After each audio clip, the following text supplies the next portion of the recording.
Good morning everyone! Tingnan nyo naman yung aking paligid. Time check tayo, mag-aalas 6 pa lang ng umaga. At nasa kalsada tayo dahil galing tayong bumili ng almusal. Itlog lang yung nabili ko.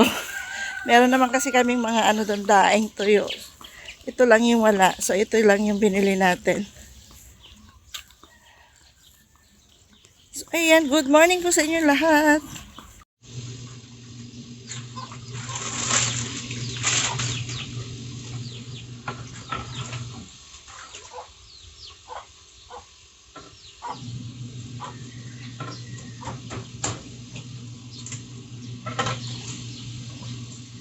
Chicken cube pa ba kayo? May chicken cube pa? Ayan, hello everyone. Alas 8 pa lang ng umaga at prepare na naman ako ng tanghalian namin habang naglalaba kami.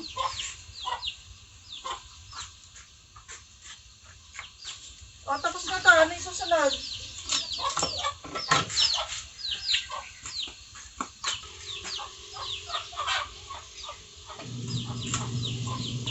Ang lulutuin ko ay chicken sotanghon.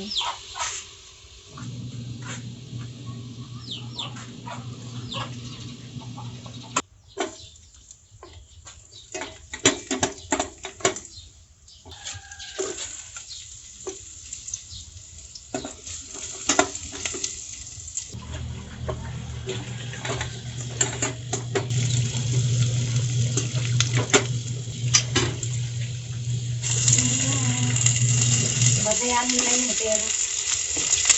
Ayan. Kung maibubuin din sila. Hindi lang mga tinatanaw ko. Oo, lang ako.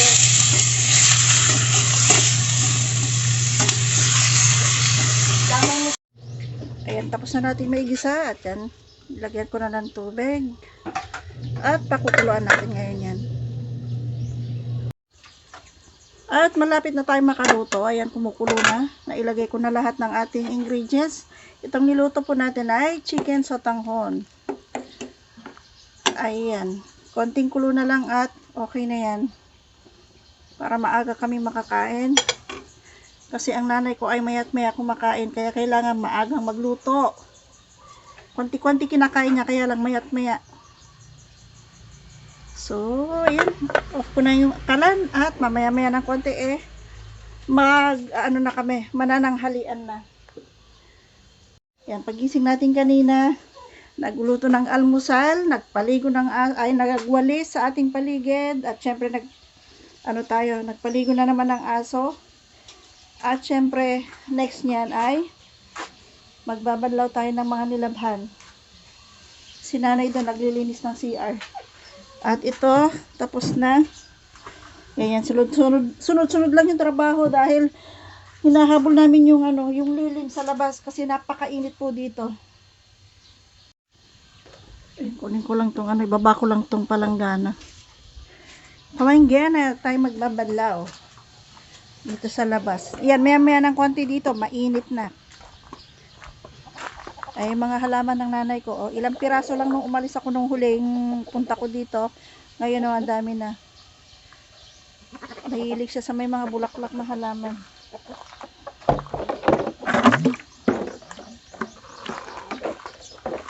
Ayan.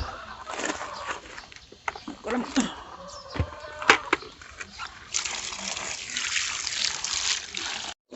Mag-ipon lang muna ako ng tubig. Ang kaigihan lang dito sa nanay ko, nakagripo na sila kasi karamihan pa dito ay yung poso ang ginagamit. Sa hirap ng ngayon ng tubig, gawa ng napaka summer nga, mahina ang tubig. So dito sila ng uncle ko nagsi-share sa sa tubig na di motor. Kaya hindi masyado hirap ang nanay ko. Kasi pag bomba, hindi na niya bomba ang tawag kasi dito pag pag poso, baka hindi na niya kayanin mag-igib-igib. Yung mga manok, hindi sinisira ito ng halaman ni nanay. Shoo!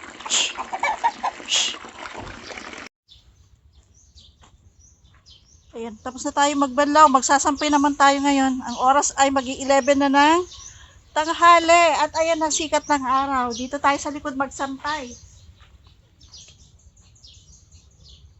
Wala na yung putik natin. Wala na.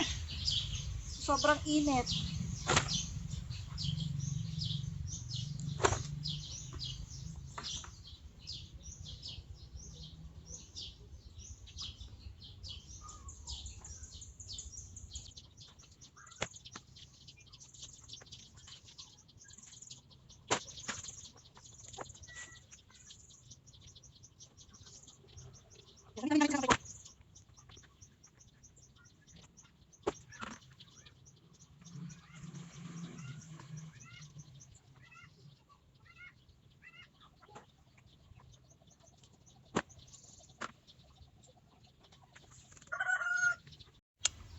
Ayan, dyan tayo magsasampay. At marami tayong sasampayin ngayon dahil ang dami natin nilabhan.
Ayan, tapos na tayo magsampay at dito muna tayo sa ilalim ng punong kahoy.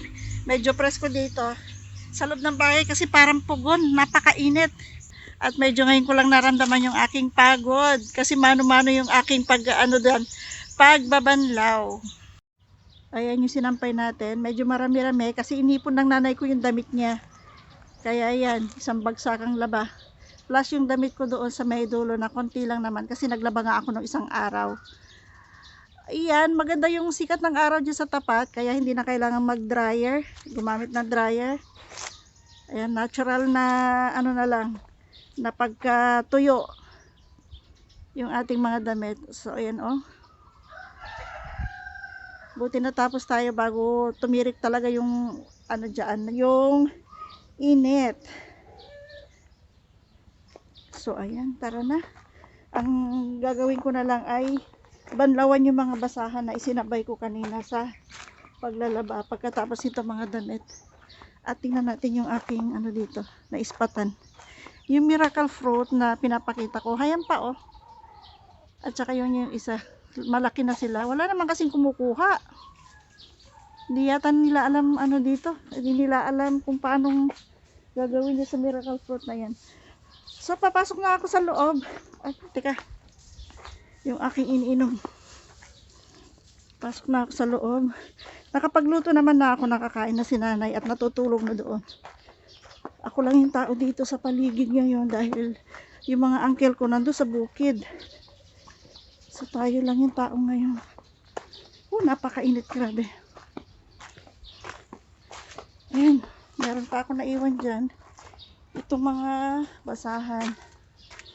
So, dito na tayo magsampay. Time out.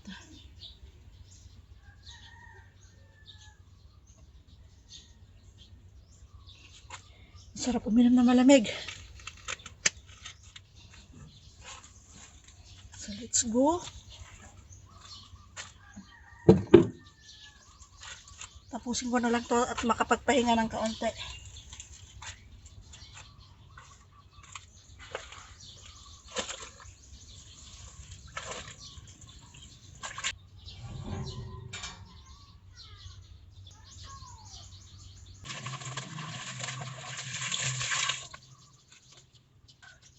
Basahan namin, may downy.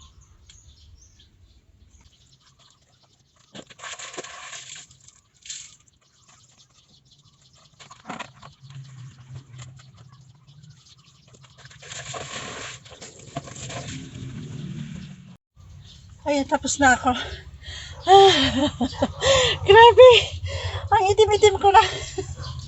Yung, tignan mo, ayan bakat.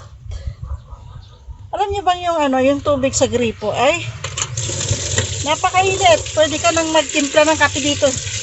O sa buga ng gripo. Sobrang init ba? Pwede ka na maglagay ng kape at asukal sa tasa tapos isasahod mo sa gripo. Pwede mo nang inumin na kape. Ayan, tapos na ako. At magliligpit na ako ng aking mga pinagamitan dito sa labahan.